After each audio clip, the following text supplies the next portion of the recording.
चलिए फ्रेंड्स, तो class 10th का हम क्रैश कोर्स करा रहे हैं।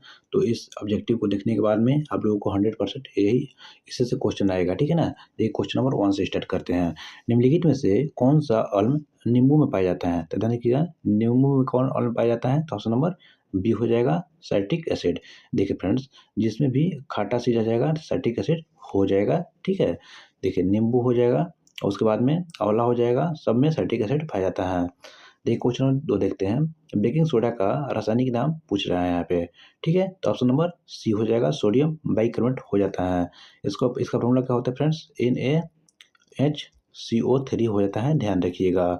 सोडियम बाइकार्बोनेट हम बोलते हैं। चलिए आगे चलते हैं क्वेश्चन नंबर 3 पे।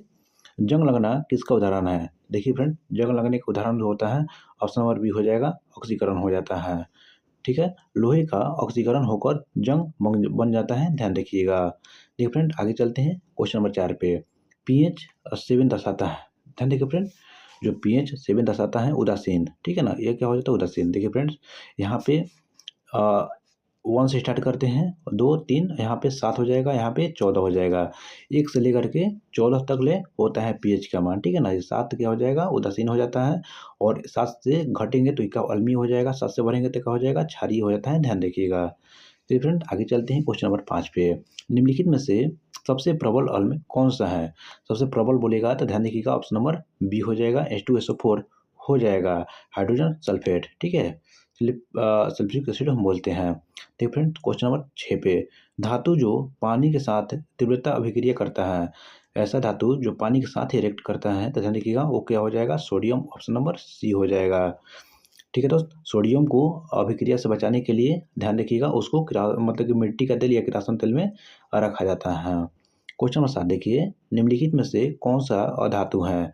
तो देखिए फ्रेंड्स, अधातु बोल रहे हैं तो लोहा धातु है, तांबा धातु है, जस्ता धातु है, लेकिन सल्फर जो होता है अधातु होता है, ध्यान रखिएगा।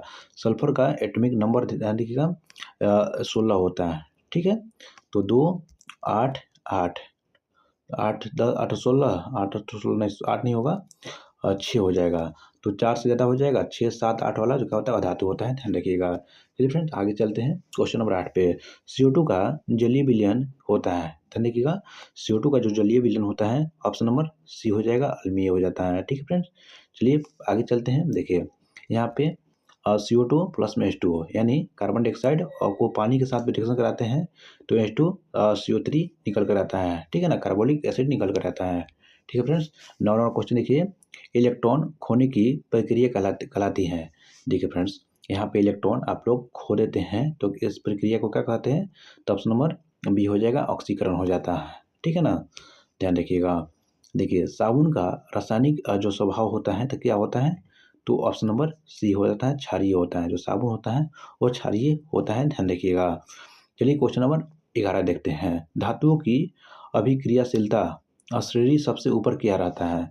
देखिए फ्रेंड्स, सबसे जो धातुओं में सबसे ऊपर कौन रहेगा? तो ध्यान रखिएगा, ऑप्शन नंबर सी हो जाएगा। देखिए पोटेशियम हो जाएगा, उसके बाद सोडियम हो जाएगा। देखिए काशीनाथ का तो कैल्शियम हो जाएगा, माली से Mg हो जाएगा, ठीक है। तो ध्यान रखिएगा, इतना याद रखिएगा। सबसे ज़्यादा अभिक्रिया से पोटेशियम, उसके बाद सोडियम, उसके बाद कैल्शियम, उसके बाद मैग्नीशियम, ठीक है, ध्यान रखिएगा। फिर फ्रेंड आगे चलते हैं क्वेश्चन नंबर 12 पे। कैल्शियम ऑक्साइड को क्या कहा जाता है? देखिए फ्रेंड, कैल्शियम ऑक्साइड ध्यान रखिएगा, ऑप्शन नंबर ए हो जाएगा। इसको क्या बोलते हैं? तो क्लिक लाइम बोलते हैं, CaO यानी कैल्शियम ऑक्साइड बोलते हैं, ठीक है, ध्यान रखिएगा। क्वेश्चन नंबर 13 देखते हैं। निम्नलिखित में से कौन सा मिश्र धातु है? तो ऑप्शन नंबर ए हो जाएगा पीतल, ठीक है फ्रेंड्स। देखिए पीतल जो होता है तांबा और जस्ता का बना होता है, ध्यान रखिएगा। क्वेश्चन नंबर 14 देखिए। जब अम्ल और क्षार को एक साथ रिएक्शन कराइएगा तो क्या निकलेगा?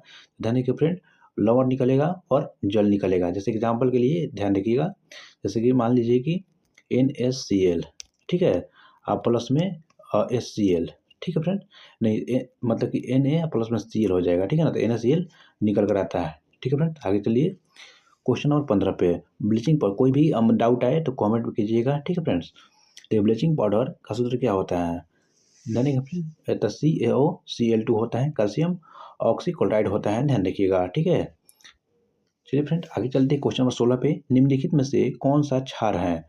तो क्षार बोलेगा तो ऑप्शन नंबर बी हो जाएगा, सोडियम हाइड्रोक्साइड हो जाता है, एक प्रबल क्षार होता है। चलिए फ्रेंड्स आगे चलते हैं और देखते हैं।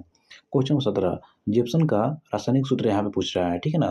तो ऑप्शन नंबर सी हो जाएगा, CaSO4 2H2O हो जाता है, ठीक है ना। जिप्सम को जब 373 केल्विन पर आप गर्म कीजिएगा तो टूट करके प्लास्टर ऑफ पेरिस निकल जाता है, क्या होता है, CaSO4 हाफ H2O हो जाता है। ध्यान रखिएगा प्लास्टर ऑफ पेरिस का सूत्र। देखिए क्वेश्चन नंबर 18 देखिए, धातु की सतह पर जिंक का परत चढ़ाया जाता है।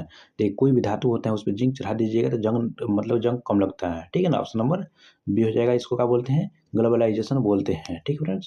चलिए फ्रेंड्स आगे चलते हैं। 19 नंबर क्वेश्चन देखिए, निम्नलिखित में से कौन सा गैस अम्लीय वर्षा का कारण होता है। तो ध्यान रखिएगा, अम्लीय वर्षा का कारण कौन होता है फ्रेंड्स। ऑप्शन नंबर सी हो जाएगा, SO2 हो जाता है, सल्फर ऑक्साइड हो जाता है, ठीक है।